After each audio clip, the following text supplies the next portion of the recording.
This story began in a distant castle, where Noah, the family's youngest punching bag, decided it was time to finally take down his elder sister. However, after several calculated and persistent strikes, Raza, one of his elder sisters, dodged his attacks effortlessly, for to her, Noah fought like a Disney princess.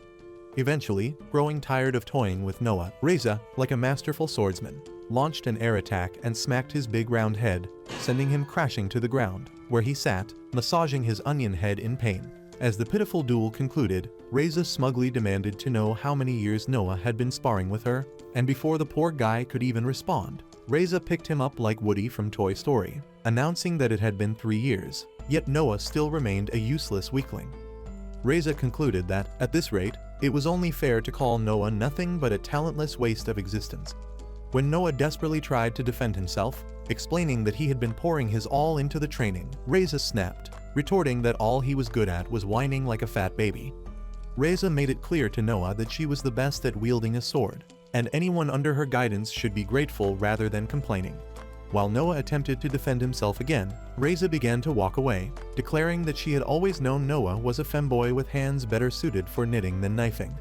Just then, as Raza departed, Seal, another one of Noah's sisters, popped out of nowhere and playfully suggested that since Noah was hopeless at swordsmanship, he might try his luck with sorcery. In response, Noah, already feeling dejected, reminded her that she had once told him he lacked talent for magic, too. Seal agreed she said so, and then teased Noah, claiming he was never truly part of the family, just some bum their dad took in, and the only reason he was still living in the castle was because of her and her sister's generosity. This was Noah's final breaking point, as he firmly declared that he was leaving the house for good. Seal couldn't believe her ears, and before she could respond, Noah started walking toward the house, informing her that he was packing his bags and leaving immediately. Panicking, Seal sprinted after Noah, swearing it was all a joke. But Noah just told her to relay the memo to Raza and the rest of his sisters.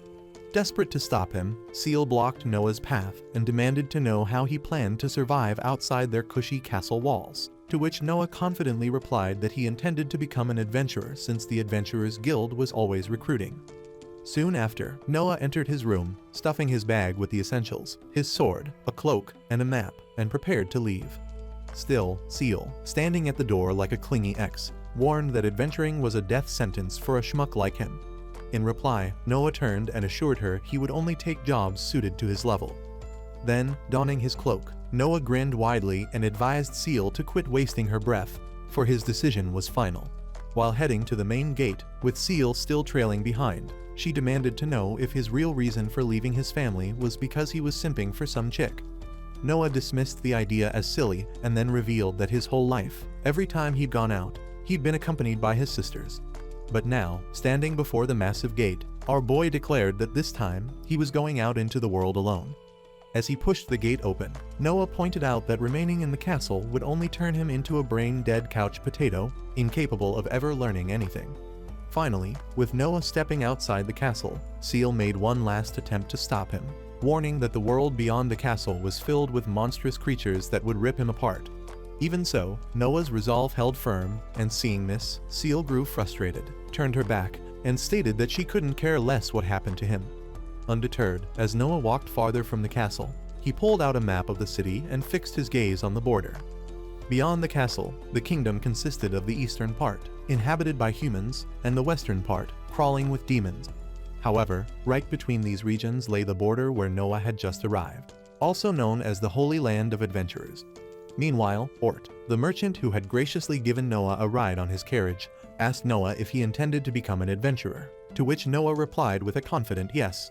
With that, Ort happily handed Noah a sealed envelope, explaining that it contained a recommendation letter for the guild. Stunned, Noah demanded to know why Ort would give him such a valuable gift, prompting Ort to aggressively grab Noah's hand and declare it was a thank you for saving their lives and ensuring a safe journey thus far. As it turned out, a few days earlier, their peaceful carriage ride was suddenly ambushed by a gang of freaky goblins that looked like you. The weak adventurers hired to protect the caravan immediately froze in shock, leaving Noah, just a boy, to do their job for them. In a surprising turn of events, Noah sprang into action. Standing before the goblins, clearly overconfident, was their general, who immediately swung his blade at Noah.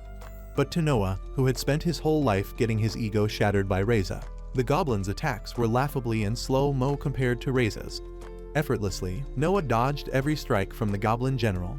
With inhumane speed, he blitzed through the goblin ranks and, in one fluid motion, casually dismembered them like a chef slicing onions, leaving everyone in awe. Back in the present, Ort praised Noah's remarkable fighting skills, and even though Noah tried to remain humble by shrugging it off, Ort thanked him again. When they reached the city, Ort urged Noah to swing by his shop if he ever needed anything, promising a generous discount. Soon after, Noah arrived at the Adventurers Guild, and as he stood at the entrance, reality crept in. He suddenly felt a wave of nervousness about pursuing a new life without his sister's support. Just then, a deep baritone voice demanded to know what business he had with the guild. It turned out to be a scrawny man with a goatee who noticed Noah's tension and approached to offer help. Next, the dude encouraged Noah not to be afraid, but to push open the gate and step inside like a man. Furthermore, the guy assured Noah that the guild always welcomed those with a heart for adventure and the skills to prove it. With newfound confidence, Noah entered and was greeted by Lumilia, the receptionist with a nice backside. With a smile, she asked if Noah wished to register as an adventurer, to which Noah eagerly confirmed he did. Promptly, Lumilia handed Noah a registration form, and after Noah completed it, she informed him that he was now an F-rank adventurer. Noah immediately remembered the loot he'd claimed from defeating the goblins and then handed Lumilia a small bag, explaining that he'd like to sell the contents. However, upon seeing the small sack, Lumilia's eyes widened in shock, for she recognized it as a magic bag. Lumilia immediately dragged Noah to the storage room to unpack, and as he did, Noah, puzzled by her reaction, casually mentioned that his sister Seal had once told him crafting such a bag was a basic skill for any aspiring wizard. Finally, when Noah finished emptying the bag's impressive haul, Lumilia's eyes nearly popped out from its socket like she'd just witnessed a ghost stripping, and in stunned disbelief, she demanded to know who Noah truly was. Lumilia pinned Noah to the wall, and upon noticing her desperation, Noah explained that he was merely an amateur who had picked up bits of magic and swordplay here and there. Lumilia, not buying a single word, pointed out that an amateur couldn't possibly gather such high-grade goblin materials. Lumilia also revealed that only a B-rank adventurer could achieve such a feat, and even they would struggle to pull it off. Growing desperate, Lumilia asked Noah if he was a knight, to which Noah, stunned by the ridiculous question, replied with a firm no. Still curious, Lumilia pressed further, demanding to know if the items were stolen, prompting Noah, now irritated, to snap loudly that they were not. Suddenly, Noah recalled the recommendation letter Ort had given him, so he immediately pulled out the letter from his bag and handed it to Lumilia, and upon spotting Ort's seal, Lumilia opened it eagerly. According to the letter, Ort vouched for Noah, confirming that he had indeed exterminated the monsters himself. After reading the letter, Lumilia bowed her head and apologized for doubting Noah, though she remained puzzled about how to proceed. Just then, someone stepped into the storage room and suggested that the only way to resolve the matter was through a special test. It turned out to be the scrawny man with a goatee from earlier, whom Lumilia addressed as the guildmaster, much to Noah's shock, who thought he was some tavern drunk. The guildmaster introduced himself to Noah as Avolt, and then informed Lumilia that he'd come looking for her because the receptionist's desk was congested. As Lumilia hurried off to handle her duties, Avolt told Noah he was free to either take the special test or decline, adding that if he chose not to, he'd simply start as an ordinary adventurer. The next day, Noah decided to take the test and was led to the guild's underground training hall, where Lumilia explained that the test involved a mock battle with an examiner. Lumilia also mentioned that excelling in the test would allow him to begin his adventurer career as a D rank. Noah thanked her for the details, and at that moment, he felt a surge of pride, finally feeling like he was stepping out of his sister's shadows and on the path to becoming an adventurer. Simultaneously, he wondered if winning the test might restore some self-confidence, which his mean sisters had shredded daily by calling him a limp noodle. Suddenly, the female examiner stormed into the training hall and introduced herself as Cruda, apologizing for her tardiness. Noah, expecting some battle-hardened veteran, was dumbfounded to see that the so-called examiner was his age. Cruda immediately misinterpreted Noah's gaze and assumed he was underestimating her. Lumilia chimed in, noting that although Cruda might resemble a malnourished chihuahua, she was a rank adventurer and exceptionally strong. When Cruda noticed Noah lost in thought, she fiercely warned him that distraction in a mock fight could lead to serious injury. Leaning forward, Cruda asked Noah if he still wanted to proceed with the duel, to which Noah stammered he did. With that, Lumilia announced the start of the duel, clarifying that the duel would end only when one side surrendered. As the duel commenced, Cruda observed how Noah gripped his wooden sword and assumed he lacked confidence. Nevertheless, she resolved not to hold back. The two charged at each other, only to clash swords moments later. Noah swung his blade to land a hit, but Cruda sidestepped and attempted a counterattack, which Noah evaded by tilting his head. Impressed, Cruda marveled at Noah's reflexes while Noah admired her speed. Suddenly, Cruda leapt high and, upon landing, unleashed a flurry of slashes, yet Noah dodged everyone. Realizing her rapid swings made countering difficult, Noah opted to create distance, but Cruda, like a seasoned swordsman, closed the gap instantly. Frustrated, Cruda remarked that Noah had been dodging and playing defensive the entire time. Determined, Cruda increased her speed to overwhelm Noah with even faster strikes. As she prepared her assault, Noah unexpectedly swung his sword at her face, nearly ripping off her nose in the process, forcing Cruda to execute a daring stunt to dodge, shocking both her and Lumilia. Once Cruda landed, she couldn't believe Noah could perform such a powerful sword movement and demanded to know where he'd learned it. Noah asked if it wasn't a common skill and then lied, claiming he'd learned it at a downtown dojo, though in truth, his sister Raza had taught him, but he wasn't about to let them know that. Sensing his dishonesty, Cruda dropped her wooden sword, ready to get serious and thrash him. But Lumilia intervened, shouting that it wasn't worth escalating and reminding Cruda it was just a test. Still, Cruda summoned her mystical sword, and when Noah saw it, he grew uneasy, knowing his wooden blade stood no chance. Yet he recalled how Raza had trained him to dodge her invisible attacks, though he'd flopped most times and was sent flying. Back in the present, Cruda charged with her invisible blade, but Noah resolved to calm himself. Surprisingly, this clarity let him track her movements despite her blinding speed. Seizing a fleeting chance, Noah swung at Cruda, which she dodged by unleashing her inner matrix. But Noah pressed forward and landed an elbow to her gut, sending her crashing to the ground. While on the ground topless, Cruda accepted defeat, shocking Lumilia, who had never believed in her wildest imagination that a rookie could ever beat a rank. Lumilia rushed to check if Cruda was okay, and that's when Lumilia, surprised, pointed out that her moderate-sized melons were dangling freely as a bird. Cruda, shocked at seeing this, immediately tried to cover up while Noah also tried to cover his virgin eyes from getting cultured. After throwing Cruda atop to reclaim what little dignity she had left, Lumilia dashed off, announcing she'd informed the guildmaster of the mock battle outcome. As she exited, Cruda grabbed Noah's shoulder, leaned close, and whispered that they should form a party together, leaving Noah utterly shocked. Meanwhile, at the castle, Noah's 5 sisters had gathered for an emergency Noah's missing meeting.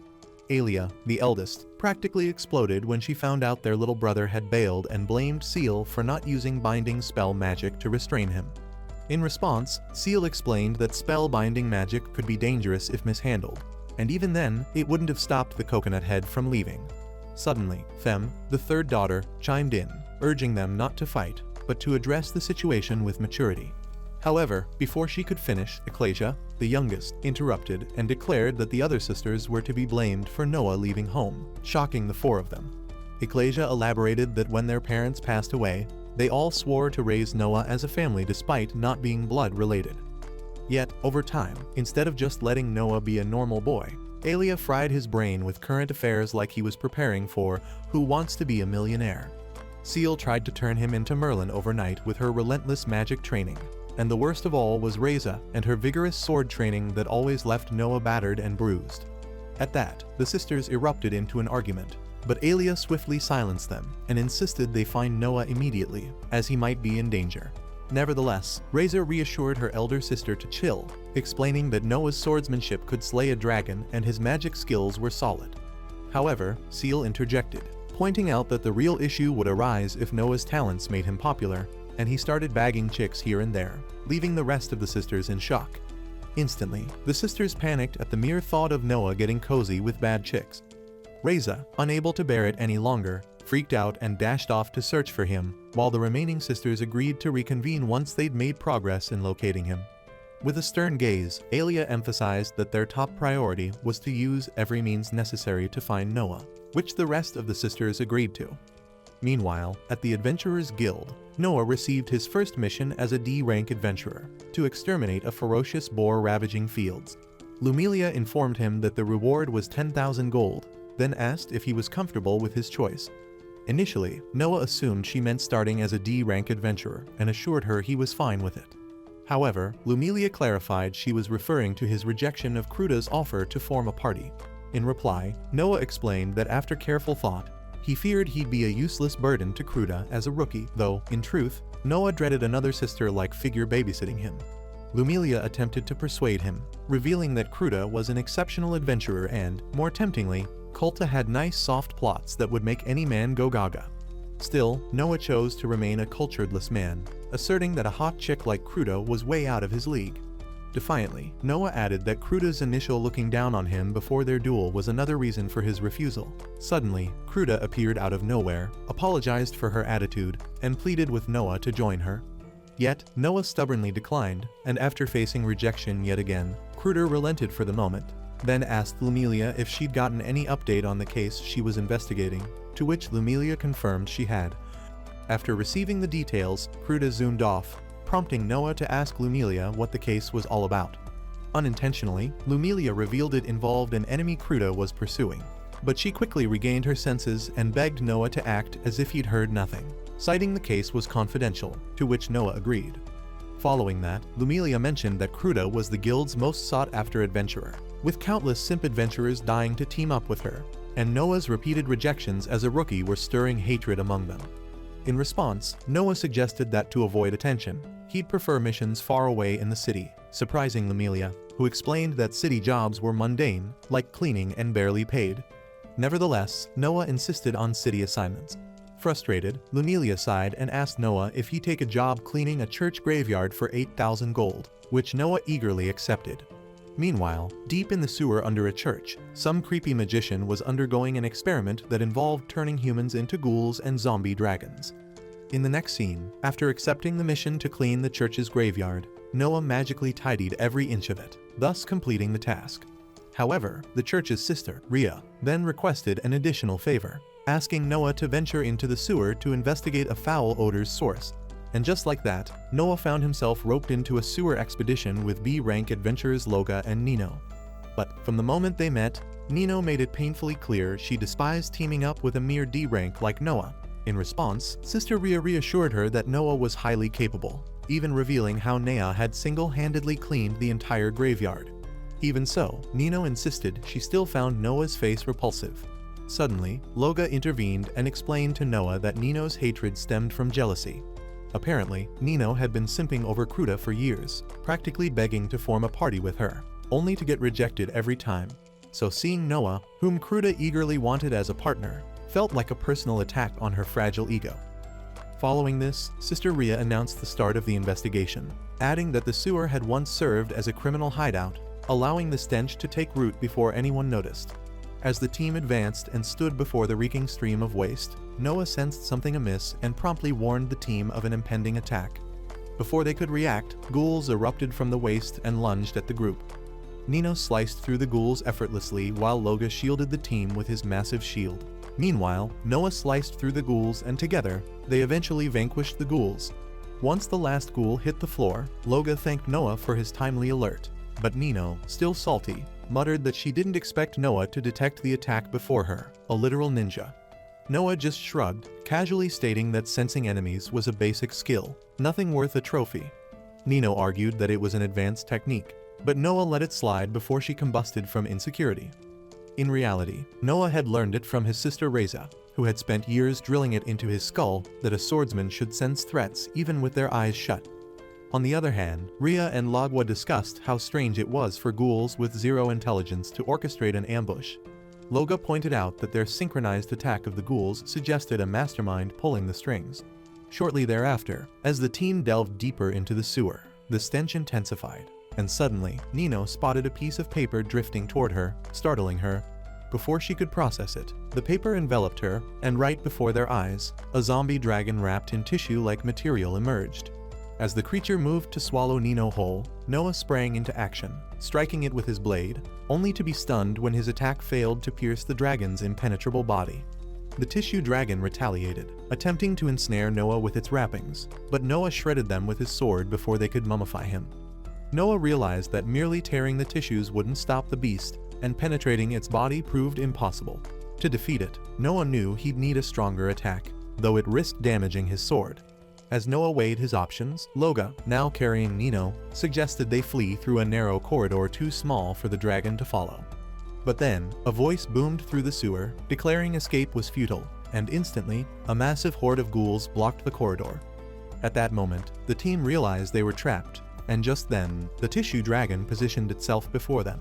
Noah stepped up, knowing he had no other option but to go all out. Even if it meant his sword would break to pieces, he had to protect his teammates. However, before Noah could attack, the tissue dragon transformed into a massive driller and lunged at him.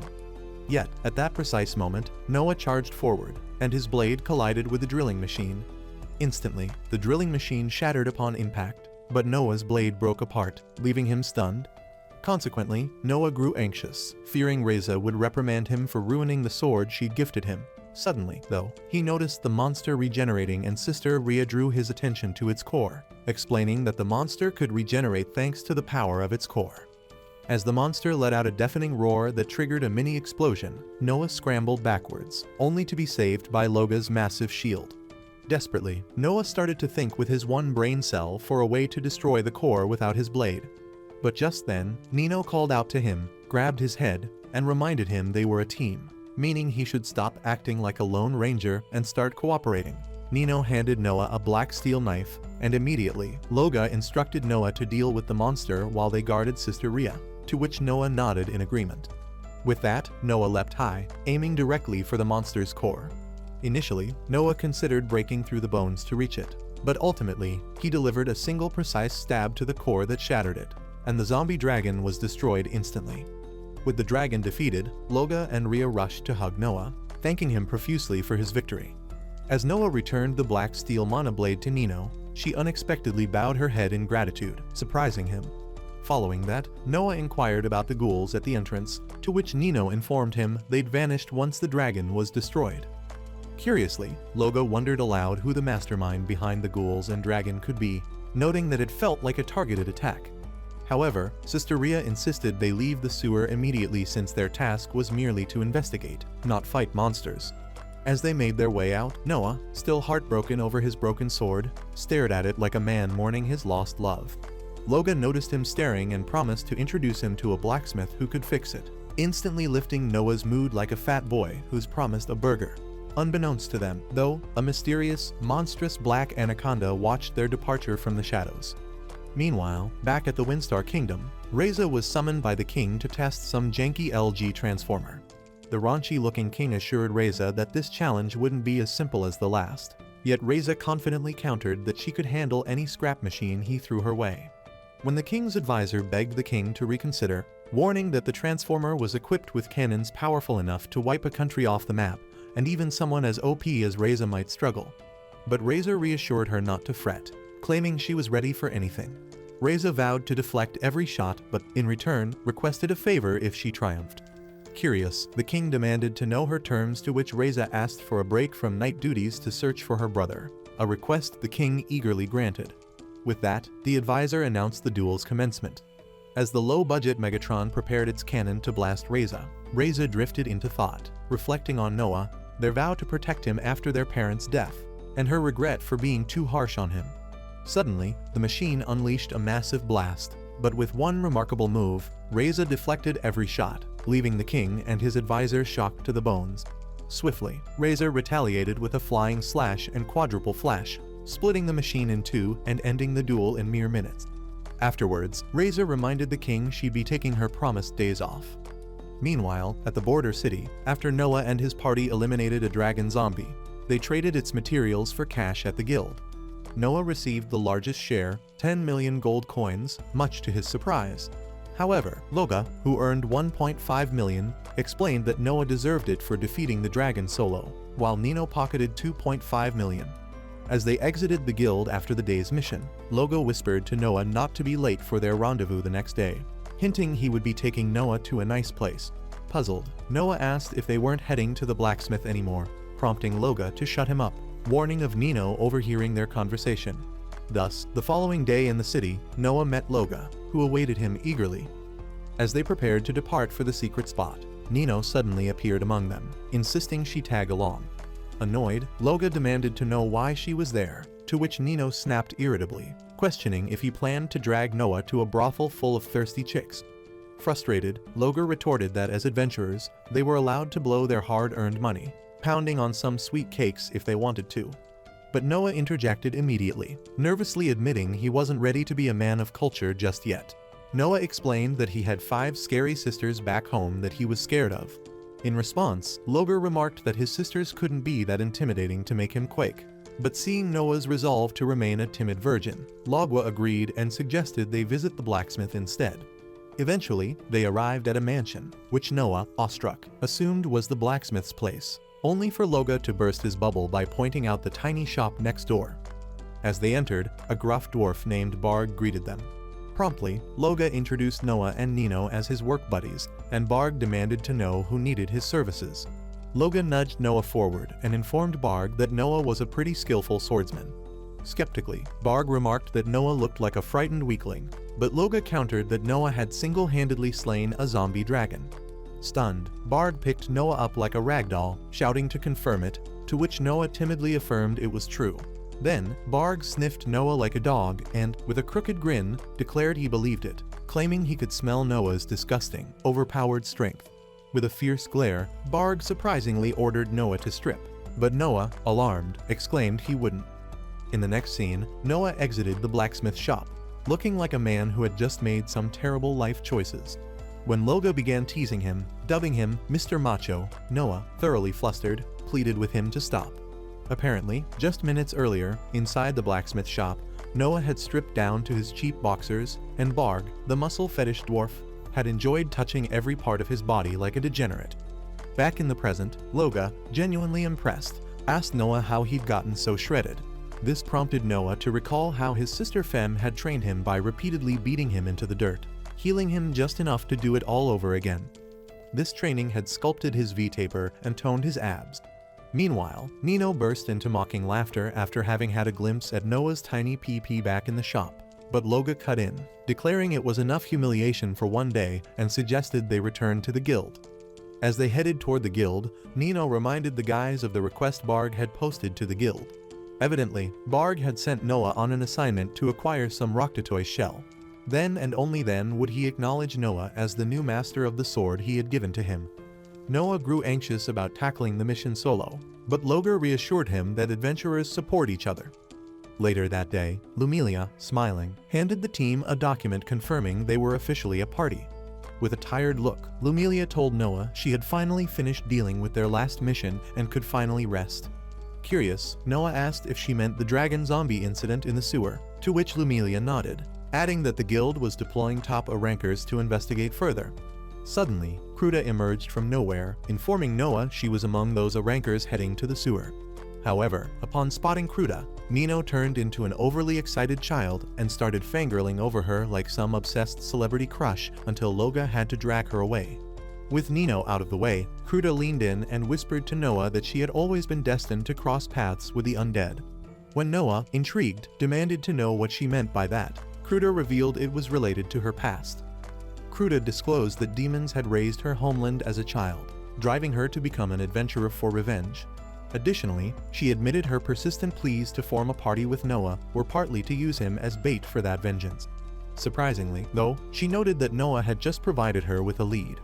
As Cruda turned to leave, Noah called her back and then handed her a protection charm to protect her from demons, catching her off guard.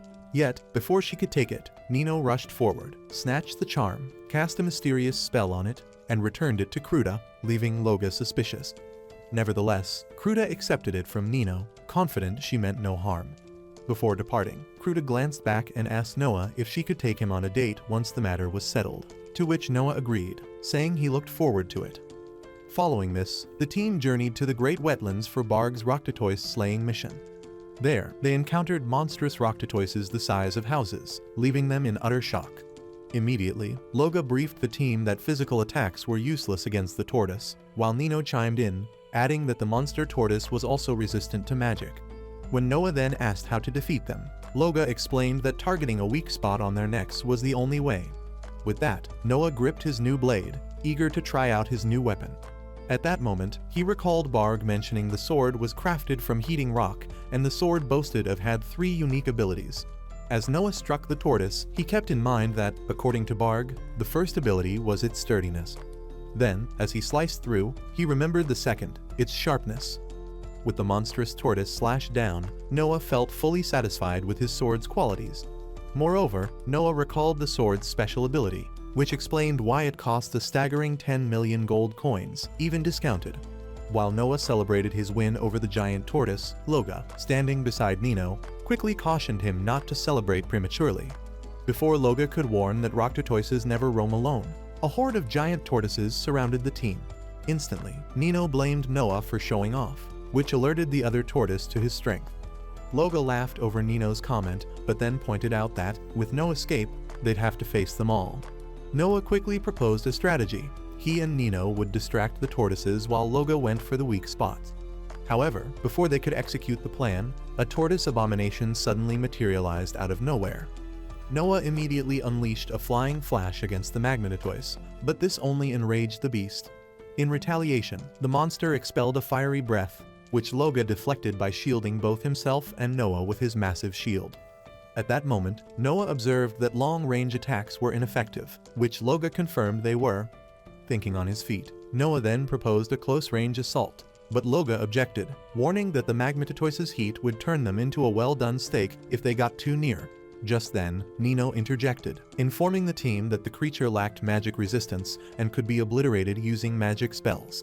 However, Nino highlighted a problem, stating that since none of them were wizards, their only strategy now was to say their last prayers. Suddenly, Noah recalled that the grumpy, muscle-obsessed dwarf, Barg, had mentioned that the final ability of the blade he wielded was mana absorption. Barg had also explained that the sword could slice through spells and absorb their mana. When Noah asked if it could cast magic, Barg affirmed with an enthusiastic yes. Armed with this knowledge, Noah declared to the team that he had a plan. Noah revealed that he'd imbue his sword with magic and activate a flying flash. When the team questioned if it was possible, Noah assured them it was, though he cautioned he'd need time to channel the mana. Loga immediately volunteered to clean up the smaller tortoises, while Nino decided to distract the Magmatotoise with her bouncy buns. Smirking, however, Nino warned Noah that if his plan failed after using B-rank adventurers as bait, she'd personally rip off his carrot. With no time to waste, Nino and Loga sprang into action, executing their roles, while Noah focused on gathering mana from within and transferring it to his sword. The mana he summoned bore an ice attribute, and after channeling it through his hand, he infused it into the blade. As the sword absorbed enough ice mana, the ground beneath Noah's feet froze instantly. Meanwhile, Nino kept the Magmatotoise occupied, and just as it stumbled into a pit and struggled to rise, she yelled for Noah to take the shot. Immediately, Noah unleashed an ice slash, and with one swift flash, he turned the monster into nothing but meat chunks. With the beast vanquished, the team sighed in relief, and Nino, for the first time, praised Noah for making a magic sword and even calling him awesome, much to Noah's surprise. Loga, on the other hand, pointed out that they actually made a solid team and suggested they head back to the guild to collect their hard-earned reward. On their way back, Nino asked Noah if he'd considered the advancement test to boost his rank. In reply, Noah explained he wasn't eligible until he completed one more request. Furthermore, Noah recalled that when he joined the guild, Lumilia had told him 5 D-rank missions were required before he could ascend. Just then, they noticed a crowd at the entrance of the guild, making them wonder what was going on. In the middle of the commotion stood Sister Rhea, trembling as she announced that there was a huge problem at the church graveyard. Sister Rhea elaborated that a horde of undead was currently roaming the premises. Additionally, Rhea reported that some kind of massive rumbling was coming from beneath the church, likely from the sewer, and pleaded for the guild's help to evacuate those inside the church. Noah suggested they report the issue to the guild first, but at that instant, a massive explosion rocked the church grounds, sending the whole city into a full-blown panic.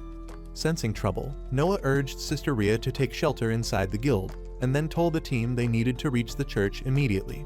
Minutes later, the team arrived and froze in shock at a gaping hole in the church's center caused by the blast. Suddenly, a swarm of undead crawled out from within, and before the team could react, a blinding light pierced the sky. In the midst of the light emerged the evil mage, clutching an unconscious Cruda entwined with snakes. Before long, the guild members convened an emergency meeting regarding Cruda's abduction. Noah attempted to explain that they'd tried to stop the mysterious villain who kidnapped Cruda, but he escaped. Avolt, the guildmaster, acknowledged their effort, yet Avolt pointed out that it was a demon who had abducted Cruda.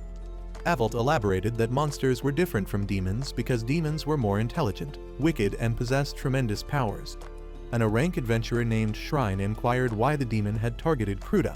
In response, Avolt disclosed that Cruda was the main objective all along. Avolt asked if they'd discovered necromancy tools in the church, prompting Nino to question if the demon intended to use Cruda for a necromancy experiment, though Avolt admitted he wasn't sure. Frustrated, Nino shouted that they should rescue Cruda immediately rather than waste time gossiping. However, Avolt cautioned against it, noting that the demon's necromancy could turn a group assault deadly, potentially transforming casualties into undead. Avolt emphasized that only an S-rank adventurer could defeat such a demon. Instantly, Nino demanded they summon this adventurer, but Avolt explained they'd sent a request, only to learn she was busy dealing with her own personal issues and could not help at the moment. That's when Noah suddenly got interested in who this mystery warrior was, and when he got to know the adventurer was none other than his sister Raza, he nearly choked on his spit. Determined to act, Nino shot up from her seat, ready to head out alone, but Loga yanked her back, warning that it was a death wish, while Avolt added she didn't even know the location.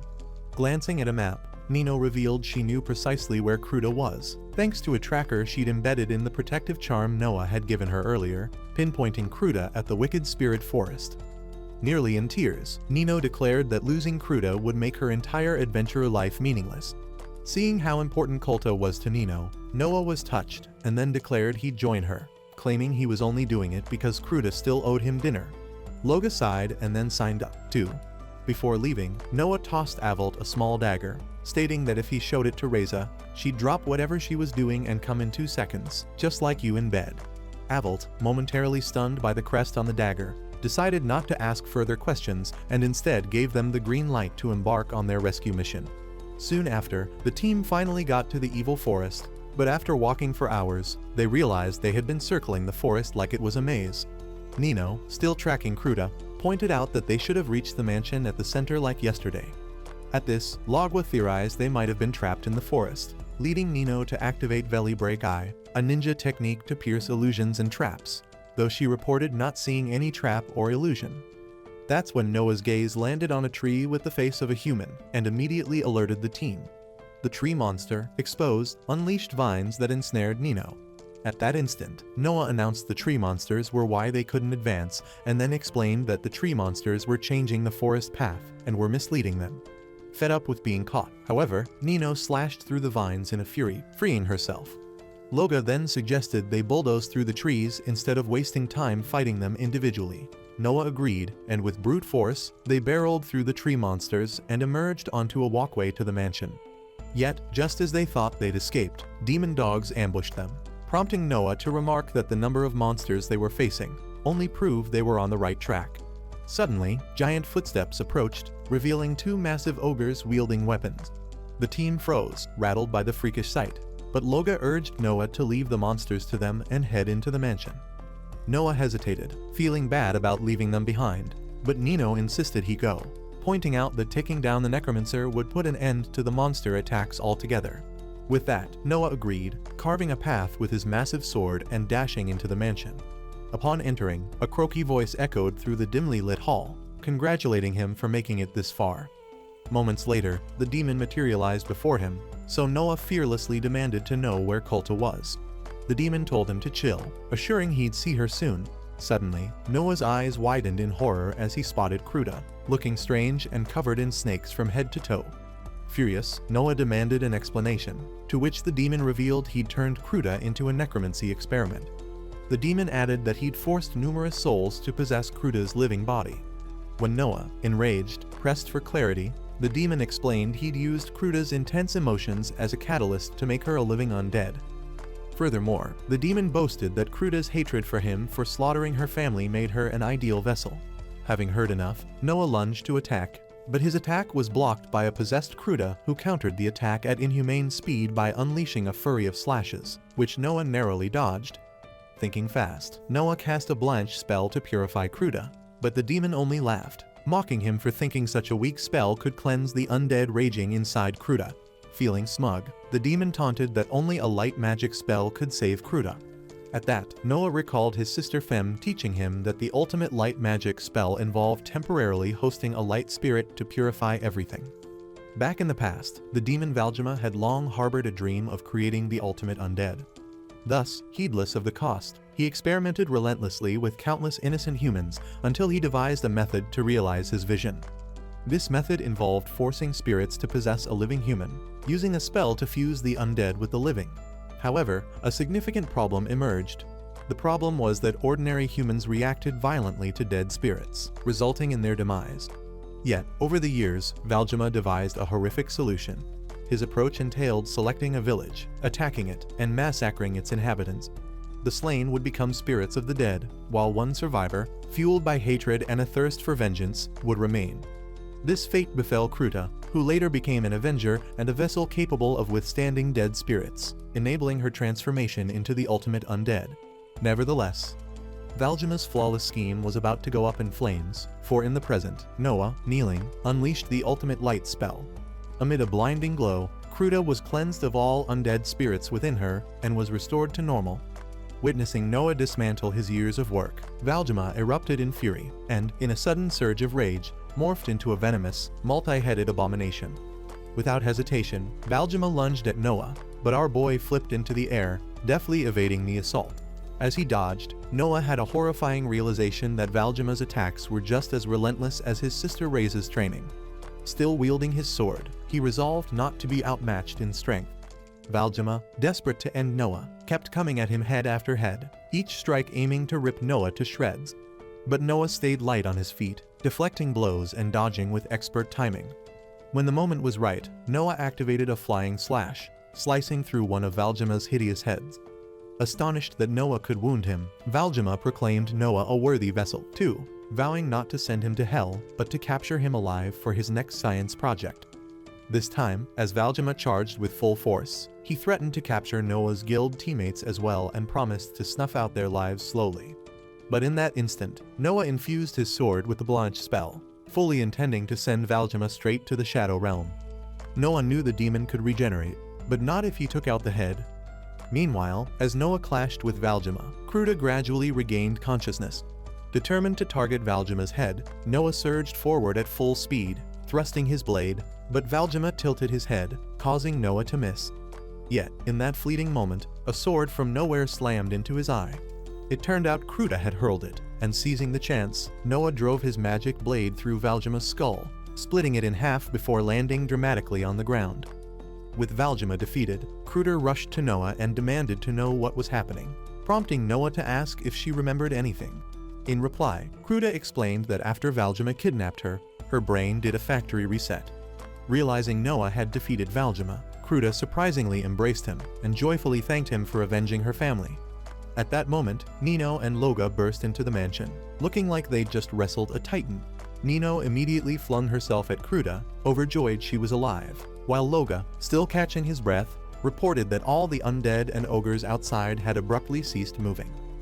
Following that, Nino expressed gratitude to Noah for joining her to save her idol, and simultaneously, Loga thanked Noah for being the best bro, and then pulled him into a bear hug so tight it could have cracked a rib.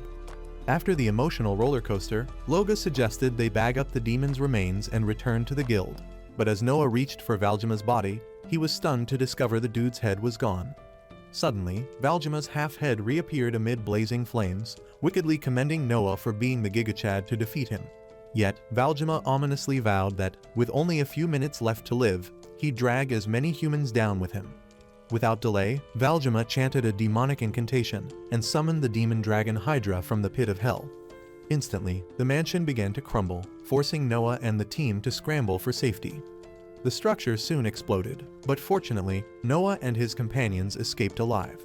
With the demon dragon Hydra looming in the sky, Cruda warned the team that, given Valjima's threat, the demon would target the border city, leaving them little or no time to alert anyone. Noah, on the other hand, regretted not finishing Valjima when he had the chance. Gripped by remorse, he clutched his sword tightly and urged the team to flee. To clarify, Noah directed them to race back to the border city and evacuate as many people as possible while he stalled the beast.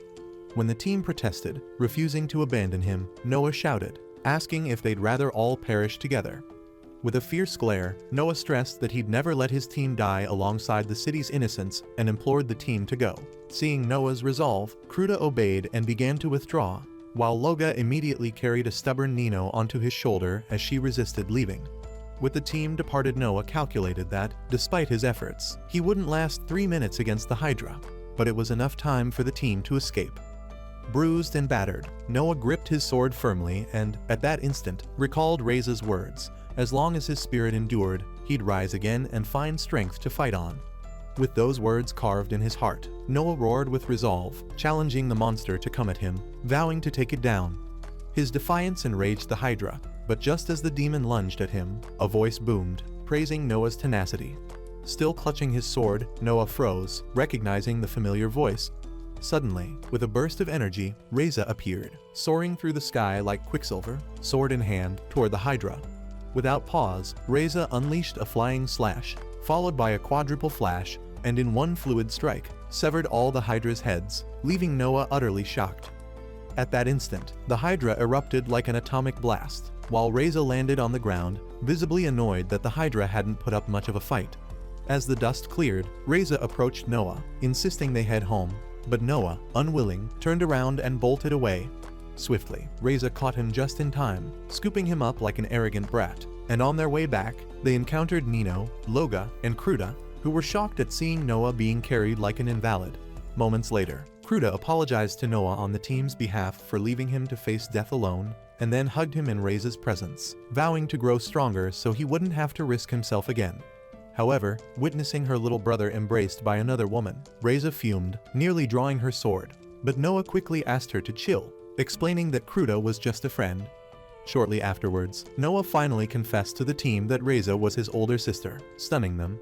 Loga remarked that it explained Noah's extraordinary strength, while Nino mentioned that the whole guild would lose their minds if they found out. But Raza instructed her to keep her leaking faucet of a mouth shut, explaining she didn't want the public aware of their sibling bond, and then declared she'd take Noah home immediately.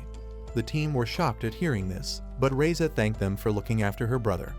When Cruda pointed out that Noah looked anything but thrilled at returning home, Raza tried everything to lift his spirits.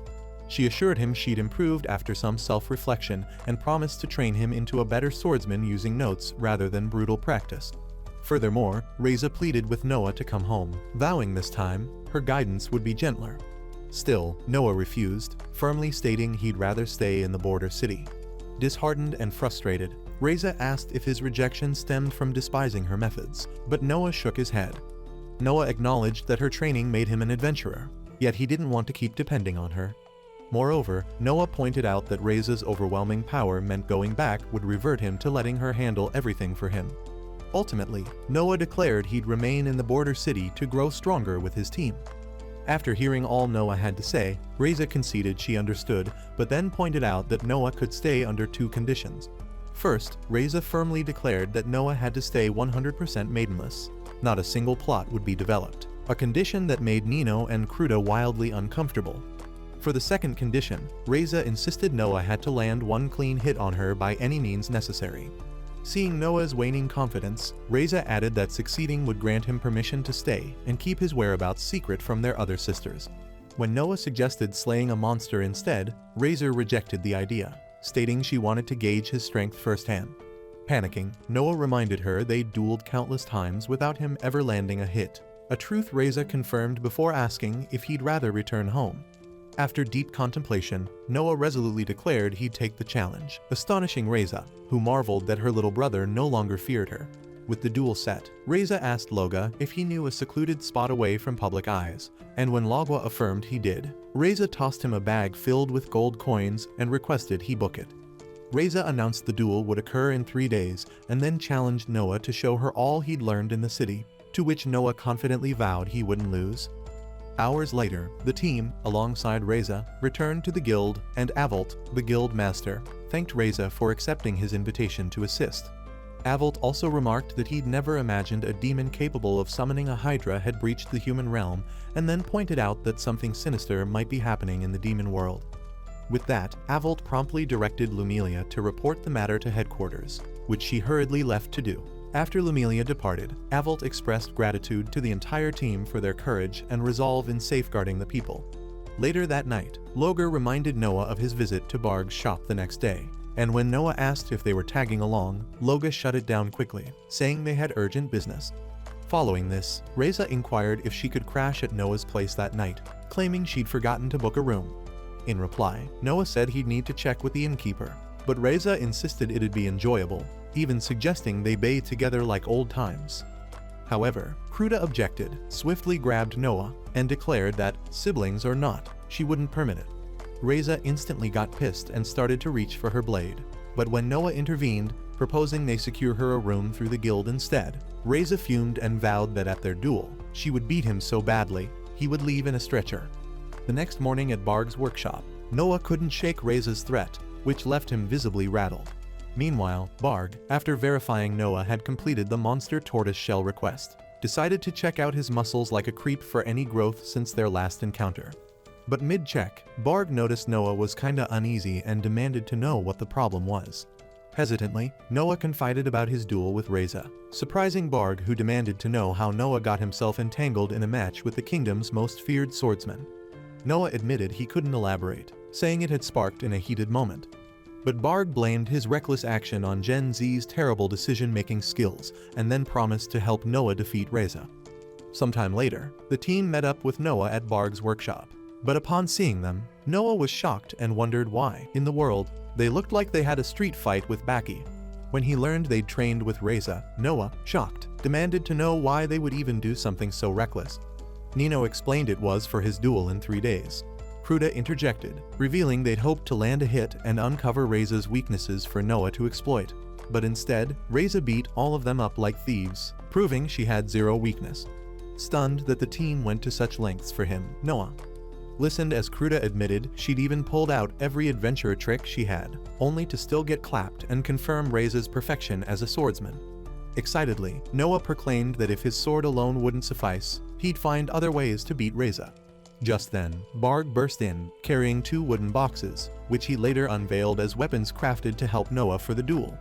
When Noah complained that he had no idea how to use the weapons, Nino volunteered to assist, and Loga also offered to teach Noah his shield techniques. Curious, Noah asked if adventurers could share such valuable skills, to which Cruda replied that without his arrival in the border city, they'd likely be dead, adding they'd do anything to ensure his victory. Loga chimed in, stating the most crucial reason, and before he could finish, Nino completed it, saying they wanted to keep adventuring with him. The following morning, as training began, Raza slipped into the training ground, disguised, to spy on the team. As the training commenced, Nino lectured Noah on throwing darts like a true assassin, explaining that he simply needed to guide their trajectory. Nino showcased this by launching 3 darts at a tree, but they curved mid-flight and headed straight for Loga, who stood ready with his shield. With a deft shield technique, Loga subtly redirected the darts, sending them crashing into the target and shattering it completely. Noah marveled at the display, but Cruda promptly began her lesson without delay. Cruda informed Noah that her technique, blade-shaped mana, required constantly infusing a blade with mana, which would lose form without sufficient practice. Demonstrating, Cruda taught Noah to maintain the mana blade's shape and was surprised when Noah mastered it perfectly, a skill that had taken her 3 days to learn. Cranking up the difficulty, Cruda blindfolded Noah, locked him in a chokehold, and then tasked him with sustaining the blade's shape under pressure.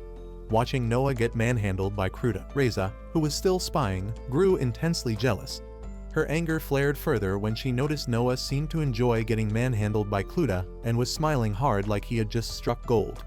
This sight made Raza realize it had been ages since she'd seen Noah laugh so freely. Back home, all Noah ever did with her was train relentlessly. Clenching her fists in regret, Raza finally acknowledged that for years, she'd treated Noah like a punching bag with a pulse. Observing Noah's joy with the team, Raza couldn't help but question if he even needed her anymore. Later that night, in a plush hotel, Raza took off her plot armor, ready for a bath, while reflecting on how the guild had funded the luxury stay just to persuade her. Amid rising demon activity, the guild had enlisted Raza as a sword master, though she worried her presence might stir trouble.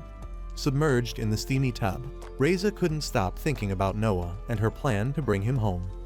A month had passed since Noah left, and she struggled to believe that in that time, he'd vanquished a demon and fearlessly challenged her to a duel. No longer could Raza dismiss Noah as a talentless piece of trash. Clearly, he had surpassed the average swordsman. Before, Noah lacked spirit and confidence, yet Raza couldn't pinpoint how he'd gained both in just a little time. Gazing at her reflection in the water, Raza yearned to shower Noah with kindness and affection. Suddenly, something clicked in her brain. Raza reasoned that Noah's rapid growth and boldness couldn't have emerged in a mere month, unless Cruda played a role. Raza suspected Noah's newfound confidence was just a way to show off in front of Kulta. Raza even theorized that Noah's bold duel acceptance stemmed from a desire to impress Cruda and an attempt to riz her up. Irritated, Raza emerged from the bath, dressed, and gripped her sword, resolved to make Noah see clearly during their duel. Determined, Raza vowed to treat Noah with more gentleness and care this time. While shadow training with her blade, Raza decided to teach Noah properly this time and aimed to reclaim his love and affection gradually. The day of the duel finally arrived, and Noah resolved to battle with all his might. While sitting on a bustling street, Loga handed him a sandwich, which Noah devoured and found delicious. Loga assured him the sandwich was packed with enough fuel to survive the absolute demolition Raza was about to serve him. Then, Loga suggested they visit a brothel to replace his lost ball energy after the duel. But before Noah could even consider this nonsense, Cruda and Nino tag-teamed as the ultimate cockblockers, threatening to snitch to Raza if he kept trying to corrupt Noah's innocent soul. After a quick lunch and drinks, Noah felt refreshed and invigorated, so Loga guided them to the duel's venue. Upon reaching the building, the team stepped inside and was stunned to discover the place resembled an average rundown bar. Suddenly, though, Noah heard an ominous rumbling from a sketchy door in the corner and nearly soiled his boxers in fear, as he suspected Raza was the source. Loga clarified that the door led to the bar's renowned underground ring, and as they descended, Logwa explained that the underground ring was once an arena for brutal, bloody spectacles, but was abandoned when the owners went broke. Arriving at the underground arena, Noah instantly spotted Raza awaiting him, and the two locked eyes. With a steely glare, Raza declared it was time, adding that she'd wield a wooden sword to avoid wrecking the city with her strikes. Before the long-anticipated duel began, Loga, acting as referee, outlined the rules. He specified that the match was a single round with no time limit, and it would only end if Nea landed a single hit on Raza, or if Nea became incapacitated without having landed a strike. In both cases, either Noah wins or Raza wins. As both fighters assumed their stances, Loga signaled the duel's start. Raza wasted no time charging at Noah with the intent of knocking some sense into him, but as she swung her wooden blade with stunning force, an explosion erupted. Surprisingly, she saw Noah still standing, unfazed. At that moment, Noah took off his cloak and proclaimed he'd face Raza with all he'd mastered as an adventurer. In retort, Raza scoffed, called him cute, and then reminded him that she wasn't some novice he could beat with gimmicks. Noah countered that he figured, and that was why he had prepared a special finishing move just for her. Noah immediately launched a single flash attack. Raza barely blinked. She could tell he had slapped some flying strike mana onto his blade, but she dodged it so effortlessly and then clashed blades with Noah fiercely. Noah anticipated her dodge, yet he also noticed Raza moved unusually sluggish compared to her typical crackhead speed. Sensing an opportunity with her slowed pace, Noah seized the chance to strike again. This time, he unleashed a flurry of multiple strikes, but Raza merely danced through them. Frustrated, Noah ignited his blade with flames, thinking he'd finally burn through Raza's wooden sword, only to grow anxious when it remained unscathed. Impressed, Raza praised Noah's fiery assault, yet she casually remarked she'd show him what an actual flame looked like. Without delay, Raza conjured a mighty claw of fire, instantly giving Noah a nightmare. With the ferocious power of the flames, Raza struck, clashing blades with Noah, and the sheer force shattered the ground beneath them, stunning everyone. Struggling under the attack's weight, Noah couldn't understand how Raza could be so insanely strong. Amid the strain, Raza warned Noah she'd unleash a similar blow, and realizing another hit of that magnitude would send him straight to the wheelchair, Noah borrowed Cruda's bladeless technique, creating a makeshift mana shield that absorbed just enough of the attack to keep his skeleton intact. Meanwhile, from the sidelines, Loga curiously asked how Raza's wooden sword withstood Noah's fire. In response, Cruda speculated that Raza likely reinforced her wooden sword with mana. Back to the fight, Raza commended Noah's newfound strength and then stated that it was their first true head-on clash. Prompted by this, Noah demanded to know the importance of the duel. to which Raza replied that the outside world was dangerous. Raza recalled their earlier battle with the Hydra demon, and then explained to Noah that returning home with her would ensure his safety under her and their sister's protection. Just then, the team rallied, chanting for Noah to stand firm and remain strong. Noah, on the other hand, realized that the duel would not be truly won, even if he managed to land a blow on Raza. Instead, Noah understood he needed to convince Raza that, despite the world's dangers, he could face them with his friends by his side. Noah told Raza that he appreciated her concern, but then firmly declared he wouldn't return home with her. Immediately after, Noah challenged Raza to use her signature move, mentioning she'd only shown him the secret technique once. When Raza questioned if he was certain, Noah asserted that if he could withstand it and also managed to land a hit, Raza would have no choice but to acknowledge him with all her heart. Reluctantly, Raza consented, and suddenly, the ground quaked as she activated the quadruple divine sword formation, splitting into 4 versions of herself. Noah recalled that his face had swelled the first time he faced Raza, splitting into 4. According to his sister Seal, this quadrupling was Raza's Kenki. When Noah inquired about what a Kenki was, Seal explained that it was a power focused on physical enhancement, the ultimate technique for self-division. Seal had cautioned Noah that the clones weren't illusions but real entities. In essence, he'd be battling 4 sword masters at once. Back in the present, Noah felt certain that with Raza employing this technique, he couldn't possibly lose. Although Raza trusted her skill, Noah recognized that the quadruple divine sword formation, while formidable and a single hit by just one of the clones, would put him down. It slowed Raza considerably. Confidently, Noah prepared to exploit this flaw and defeat her. Noah initiated his assault by adopting Nino's blade-throwing technique. He launched 4 mana blades at Raza and her clones, following up with a single flash, but Raza and her doppelgangers evaded and charged at him in retaliation. Yet, Noah smiled, aware that with Raza and her clones engaging up close, they'd entered his striking range. Just as they attacked in unison, Loga instinctively shut his eyes, unwilling to witness his bro's defeat. At that moment, however, Noah unleashed a flame strike from above, catching Raza off guard. Swiftly, Noah redirected the fiery assault, and realizing she'd be hit, Raza grabbed one of her doppelgangers to shield herself. Undeterred, Noah deployed 4 blade smoke bombs, hurling them with precision at Raza. Though they missed, the bombs detonated, cloaking the arena in a smoky haze that obscured Raza's vision, and in that instant, she lost track of Noah. Unbeknownst to her, Noah had slipped right behind her. Before delivering his blow, he thanked Raza for her unwavering care and expressed his love, leaving her stunned. Ultimately, Noah landed a hit, which Raza blocked with her hand. Nevertheless, a hit was a hit, so Raza praised his effort, sparking elation in Noah and his team for winning the duel. Cruda, Nino, and Loga, tears of joy streaming, rushed to embrace Noah, thrilled that he'd remain with them as an adventurer. Turning around, however, Noah noticed Raza slumped on the floor, visibly dejected. Approaching her, Noah urged Raza to stop sulking.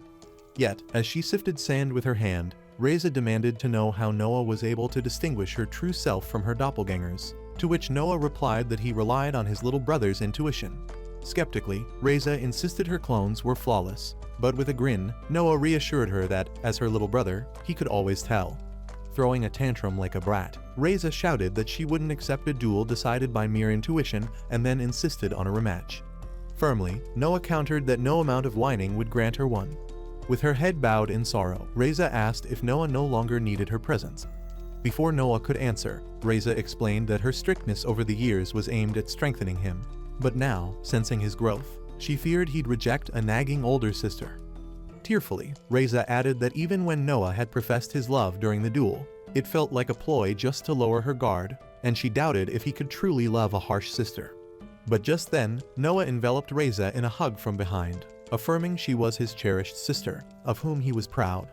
He emphasized that, despite not sharing blood, they were family, and he'd always want her near. As tears rolled down her face, Raza pleaded for him to come home, but Noah released her, stepped forward, and gently told her that a time to leave the nest had arrived, and it was now. Just then, Cruda interjected, offering her perspective, suggesting Raza could visit Noah anytime, as he wasn't blasting off to Mars in an Elon Musk spaceship. Noah agreed, noting that Cruda's logic made sense, and after finally putting her dusty brain to use, Raza eagerly realized she could drop by whenever she pleased. With that realization, Raza consented to Noah staying in the border city. pursuing his adventurer life and growing stronger. Overjoyed, Cruda beamed, prompting Noah to invite her to his party, which she accepted with an enthusiastic hug. Yet, as Cruda smooched Noah, Raza shot them a soul-piercing death glare and then reminded Noah of not planting his sword in anyone's scabbard, to which Noah quickly assured her he was keeping it zipped and unloaded. The next day, Noah was out on the street, contemplating whether to swing by Barg's workshop, when he froze in shock upon seeing Raza carrying a massive sack like a powerhouse. Curiously, Noah asked why she'd returned to the border city after leaving the previous night, and Raza replied that she'd come back to see him. Intrigued, Noah pressed her about the enormous bag's contents, to which Raza gleefully revealed she was moving into a house she'd bought there, leaving Noah dumbfounded. When Noah questioned if she intended to relocate, Raza confirmed her relocation plans, stating she'd be staying for at least half a month. Meanwhile, back at the Windstar Castle, Noah's other sisters were holding their second family strategy meeting. Seated at the grand table were Seal, the fourth sister, Fem, the third, Ecclesia, the fifth, and Alia, the eldest. Puzzled, Alia demanded to know why Raza was absent from the gathering. Infuriated, Alia shouted, demanding to know why Raza skipped a crucial meeting about their beloved brother's future. Seal interjected, explaining that Raza had been summoned by the Adventurers Guild, which prevented her attendance. In response, Alia retorted that Raza was no adventurer and could have declined, especially since they'd scheduled the reconvening. Fem chimed in, noting that while finding Noah was paramount, a hydra had apparently emerged in the border city. Still, Alia insisted Raza could have slain the hydra and returned home on time. Abruptly, Ecclesia cut in, revealing they had even graver reasons to worry than Raza's absence. Ecclesia disclosed that her intelligence network suggested the border city was a prime location where Noah might be. This sparked panic in Seal and Ecclesia, but Fem rose and declared she'd issue a decree as the Empire's saint and summon the Holy Army. Fem clarified that this army comprised the world's mightiest soldiers who rallied under her name. Furthermore, Fem added that with the army's aid, they could eliminate the Hydra and locate Noah in the process. However, Fem cautioned that since the other sisters lacked combat training, they'd designate Seal to lead the search. Accepting the task, Seal acknowledged her initial failure to stop Noah as the root of the problem and vowed to bring Noah home by all means necessary and shower him with affection. Meanwhile, in a forest on the border city's outskirts, the team collectively tackled a monstrous ogre, with Noah delivering the final blow, a water strike and a single flash that reduced it to mere chunks. Later, as the girls bathed and kept praising Noah for his impressive effort in defeating the ogre, Raza arrived and cringed at the sight of slime on the ground. She yelled for someone to eliminate it with fire, prompting Noah to volunteer, incinerating it with magic before suggesting they head back since the night was falling. Sometime later, as a light rain began to fall, a mysterious girl appeared at the site where Noah's team had dispatched the ogre. Observing the ogre's corpse, she noted signs of fighting multiple people and figured it best to report the matter to the masted Kurdian. Additionally, she deduced that the swordsman responsible, capable of defeating the ogre in one clean strike, must be a master. Suddenly, her gaze landed on the charred slime. This somehow excited her like a freak as she vowed to share her blood with the slime. Slitting her hand, she scooped up the burnt slime and pressed it to her wound, watching it swirl up her arm. With a chilling resolve, she swore that once the slime fully healed, they'd together teach humanity the meaning of true terror. The following day at the guild, the team submitted the ogre molars from their completed mission at the receptionist's desk to claim their reward. Suddenly, Noah alerted Lumilia to a minor issue with the mission's details. He noted that the monster's location in the guild's preliminary information was inaccurate. In response, Lumilia explained that, recently, monsters had been moving in unprecedented ways, making it challenging for the guild to pinpoint their exact positions. Consequently, Lumilia informed Noah that monster experts, known as monsterologists, would soon visit the guild to investigate the phenomenon. Upon hearing this, however, the team panicked. When Noah asked who these monsterologists were, Loga clarified they were the Adventurers Guild Research Institute tasked with studying monster ecology. But then, Logwa cautioned that they were a bunch of super-cultured monster maniacs. To elaborate, Nino revealed they'd once coerced her into dressing as a wyvern and tossed her into a nest to mimic its young. Cruda added that they'd forced her to confront an ogre with no melon cover. However, Lumilia concluded by assuring Noah that, despite their oddities, the monsterologists had crafted a monster encyclopedia instrumental to the guild's success. Shortly afterwards, the team entered a restaurant for lunch and encountered Raza, who insisted on joining them. Loga and Nino didn't mind, but Cruda firmly objected, arguing they'd come to unwind as a party and an outsider's presence would hinder that. Noah supported Cruda, agreeing that Raza's company might disrupt their team bonding. Irritated, Raza declared her intent to join the party. However, Noah reminded her she wasn't an adventurer and thus ineligible. Even Nino and Loga opposed her inclusion, citing her overwhelming strength might overshadow their roles. Still, Raza would not back down and started to drag Noah with Cruda, who insisted on having a talk with Noah on their way home, just the two of them alone. But just then, Loga cut through the commotion, announcing they all needed to be at the guild early the next morning. Thus, the next morning outside the guild, Noah handed the day's request to Loga. Loga clarified it wasn't a mission but a preliminary investigation tasked by the guild. Specifically, Loga explained it required them to conduct their own inquiry before the monsterologists arrived. Additionally, Loga noted that monster research was often extensive, so the guild enlisted adventurers to assist. Cruda interjected, pointing out that fulfilling such requests boosted adventurer ranks. With that, the team agreed to take on the task. Noah reviewed the request letter and informed the team that their goal was to investigate mana at a specific site. The team reacted with surprise when he revealed the location, the Valley of Razgau. When Noah demanded to know why they looked so surprised, Cruda explained that the valley was a treacherous, densely packed area with poor footing, rarely chosen for research quests. As a result, she noted that Loga and his low-budget Captain America shield couldn't join them there. Just as Loga bid farewell, Nino suddenly recalled Cruda's earlier cafeteria comment about a private talk with Noah, so she also backed out of the quest, claiming she had something important to take care of. As Noah tried persuading Nino to reconsider, Raza appeared out of nowhere, announcing her desire to join the party. When Noah reminded her she wasn't an adventurer, Raza flashed an F-rank provisional adventurer's card from Avalt, proving she was now an adventurer. Reluctantly, Noah permitted her to join, and without delay, Raza approached Cruda, boldly declaring that during the quest, they'd discover whom Noah liked the most. Will Noah's other sisters eventually find him in the border city and drag him back home? Comment, sisters love, if you're eager to find out in our part 2. Give this video a thumbs up if you enjoyed it, and don't forget to subscribe to the channel for more content like this. As always, thanks for watching.